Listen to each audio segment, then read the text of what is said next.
We're doing fast reactions on all the big picks from the 2025 NFL Draft. The Packers swooped in the first round and made a big selection, selecting Matthew Golden, the 4'2" fast wide receiver from Texas that can blow up the track. And he is explosive, and he's really going to help this offense. He's going to fit well with Jordan Love. He's going to fit well with his wide receiver jet chart with Jayden Reed and company on top of Romeo Doubs. He's going to instantly fit in with the starting lineup.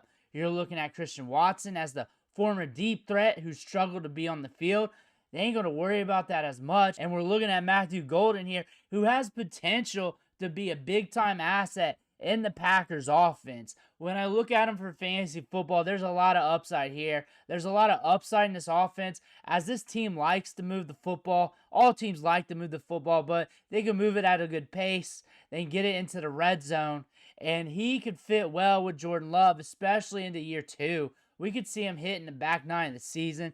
Jayden Reed's a good wide receiver, creates separation. Romeo Doubs was up and down last year. Wicks couldn't catch the football. And then we also saw Christian Watson. He hit a few times throughout his career at Green Bay, but he struggled to be on the field. They need more continuity at the wide receiver spot. They got that with Golden. When we look at him in redraft this year, considering he's a first-round wide receiver in a good offense, where we saw first-round wide receivers go in the last 2 years in underdog fantasy drafts, they were going in like round 7, round 8, round 6, depending on the wide receiver, depending on the draft capital, depending on their hype. But when we look at Matthew Golden, the potential in the offense might be around that area in redraft leagues, and in basic redraft leagues, a little bit cheaper than that, maybe even double digits, rounds 10 and round 11.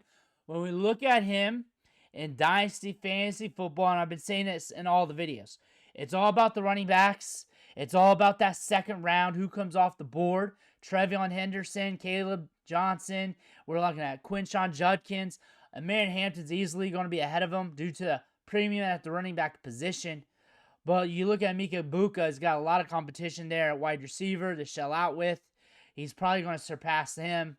But you're also looking at T-Mac. T-Mac's in a great spot to become the guy in that offense. We're looking at where the running backs are going. And again, when you start feeling ick at the running back position in that tier of the first round, looking at like the 106 to the 110 or so range, when you start feeling an ick, and that's probably going to be like round 3 running backs to round 4, that's probably when you're going to start looking at these back-end first-round wide receivers. We're going to start looking at them to see where they're going. But with the fit for the Green Bay Packers, this is great for Love. When we're talking about his fantasy stock in all formats, it only helps it. It only helps that you get speed, you got a guy who creates separation, you got a wide receiver who doesn't have to be the guy. This wide receiver depth chart likes to have a carousel effect where one guy will hit and then the other two will do a little something when it comes to fantasy production, or maybe the third wheel won't do much, but they'll take turns.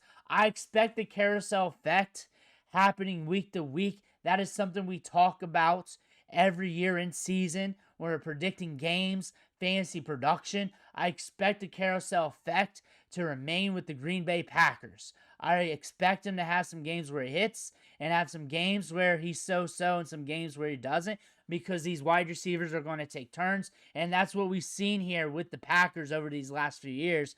That's why I dubbed it the carousel effect, like it's a scientific term. But he's a good wide receiver, and he's deserving of being involved in the carousel effect. That's not a knock to him. But if you're looking for fantasy production, he is going to be a part of that. And I look for him to be in the top end of that with Reed. I look for that to happen, and I look for him to develop into that. I think the Packers got a damn good wide receiver. I think he just fits well.